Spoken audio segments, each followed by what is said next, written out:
Hey guys, SlimKirby here. Welcome back to Fire Emblem Path of Radiance. We are starting part 3 today, and boy does this look intimidating, but it's not really too bad. You're given a lot of units, and some of these units up here aren't very harmful. Just take it slowly and you should be able to do fine. A couple of mages up here, some archers, some other long-range units, and some myrmidons, so as long as you have enough units to combat all these weaknesses, you should be fine. Although I will say that the random, I wouldn't call it really the random number generator, but something presets the location of where your units are starting this battle, and you can't reposition them. So that makes it a little difficult. As you can see, like I have Gotri down there, and I have some of my second tier units down there as well, so they couldn't really come up here to deal with all these units at once, which didn't really hurt me, but it was kind of inconvenient. So yeah, I had to pretty much use what I could down here. Let's see. There's more units at the top than there is at the bottom at the start of this chapter, and there will be a significant amount of reinforcements that come from the top as well.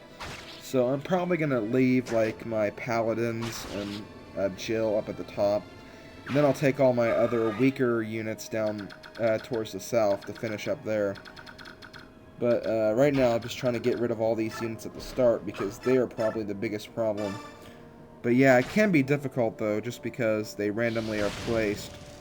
And I think it depends on where you place them in the start of the whole chapter.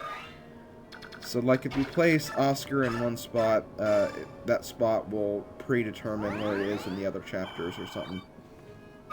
That's how I think it's summed up. And we will be getting some reinforcements again. I don't think they appear until the third turn though.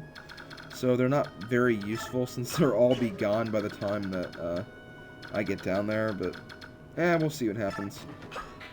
I'll just put Gotri here for right now. Right now I'm just trying to get rid of all these units before anything bad happens. Let's see, I need to block some of these units with Soren and Kieran, or not Soren, but Oscar. So yeah, I can't wait to get this chapter done. This recording session alone, which was part 3 and part 4, took me 66 minutes, so that's about 6 videos, which I guess the first 2 parts were 5 videos, so it's not that much, but it's just amazing of how long this second recording was. Like, I was working on it for about 2 hours because I had a bunch of pause breaks and some assignments I had to work on in between just to make sure I got all my work done before I had to close this recording up and then go to bed. Since I'm going to bed like right after I do the commentary for this video, and I'll do the second commentary like tomorrow sometime before I upload. So yeah, very strenuous this chapter is. And make sure you watch what you're doing when you're going through this chapter, because nothing is more terrible than when you make a stupid mistake and you have to start the whole chapter over. Keep in mind, if you lose like a unit like anybody but Ike, like, you won't have to start the chapter over. You can try to go on without him, but I'm a perfectionist. I don't like losing characters, so if I lose a character, I'm probably going to restart no matter what, even if you don't get a game over for losing that character. Speaking of starting over and losing Ike, Ike is actually, what's the word I'm looking for? He's a bit weakened for this chapter because he's actually going to be carrying the female heron that we found at the end of part 2, so his speed is going to be lowered, and something else, I think his skill, but skill really won't matter that much since I'm not actually going to try to fight with Ike or anything since he is at max level right now. But yeah, he is a little bit weakened by the heron he's carrying. And there's actually a funny story about that. I'll save that for part 4 though, because it goes along with something in part 4. It's kind of funny because it really lowered Ike's speed, and then just something funny happened. I'll go over it then. But yeah, nothing much to really talk about. Just moving along these characters, trying to get to the end. Also, this is a survive chapter, so you don't have to kill every unit. You just have to survive for 10 turns, which isn't that hard. Killing every unit, not that hard either. Just make sure you get your units to the bottom by the time the chapter ends. Not really that difficult. There's really no excuse not to kill all the enemies.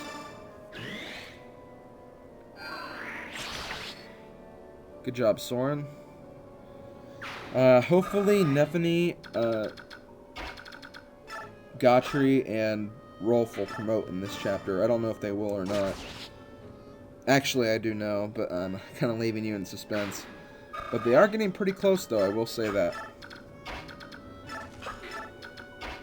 I think Gotri and Nephany are at level 20 right now. And Rolf, he's also level 20. He'll be a little harder just because he's an archer and he can't actually counterattack. So he'll be in the back for the most part, but still won't be that difficult, really. Rolf is a pretty powerful character, and he has a very high critical rate. Well, maybe not really high, but not high compared to Zahark, but he still has that killer bow right now, and then the Rolf's bow can do quite a bit of extra critical rate as well. So I'm actually going to be taking advantage of that longbow in a few minutes. That longbow actually did come in handy for this chapter, especially with all the mages. Because those mages could do potentially, I want to say about maybe 2/5 damage to Rolf's total HP. But that longbow can put him safely out of range. And then a double attack should kill any mage, because mages have very low defense. And the longbow, even though it's not that powerful, it's powerful enough to get the job done. Let's see. So now I'm actually going to, maybe not right now, but I'm actually going to take advantage of Mist's ward staff, or the ward staff she has equipped right now with her. Because there are a lot of magic users down here, as you probably noticed. And it would be a good thing to make sure our units had a little bit of extra resistance to take them on. Especially Gotri, because he's going to be our main defensive wall. And Gotri and magical units, they don't go along so well.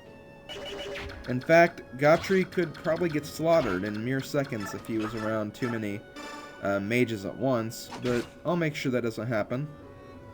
So that's why I'm going to use the ward staff. I'll probably, I don't know when I use it exactly, I think I use it right here. But first I'm going to kill this guy with Zahark. I got quite a bit of kills with Zahark in this chapter. This total chapter, in like part 1 and part 2. And he's getting quite a bit of kills here as well, so possible MVP choice? Maybe. I've actually used Nephany quite a bit as well, so Nephany could potentially be the MVP as well. But we'll see what happens. Anyways, as for the video count for this set of videos, today I'm only going to be uploading 2 videos. Part 3 did not take me very long at all. But part 4, let's just say part 4 did take me quite a bit of time. I'd say about part 4 is about as long as part 1 is, but there's also the after chapter stuff, and I believe there's also a cutscene, and when I say cutscene, I mean an actual cutscene this time. So yeah, we have that to look forward to as well. So with all that, and then some other story elements, let's just say tomorrow there'll be at least 4 videos.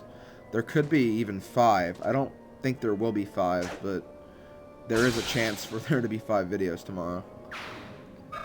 I'm surprised this chapter took me so long. I mean, I knew it would take me so long, but I didn't think these battles were this long. Like, I thought they were shorter than this, but oh well. They proved me wrong, so I'll take that, I guess. Now Zahark is going to get beat down a little bit by the mages, but thankfully he has very high speed, and he's also hiding in a little bush right now, so he should be able to evade them pretty well. And as you can see, Gotri still takes a bit of hits. I mean, takes a bit of damage from the mages, but still nothing too bad. that ward staff really did help him. The ward staff helps so much, I think I'm going to actually attach it to Zahark as well. Or Nephany, one of the two. I haven't really decided yet. Yeah, Nephany only has 5 resistance, which is kind of weird. In Radiant Dawn, she has a lot more resistance. She's perhaps the best halberdier that's actually good against magical units. In this game, not so much, but hey, Nephany, I think Nephany is still a good unit. She just takes a little bit of time. And shoot, I need to end the video. Okay guys, this is SlimKirby. Let's play Fire Emblem Path of Radiance. Join me in the next video, which should be up shortly. Later guys.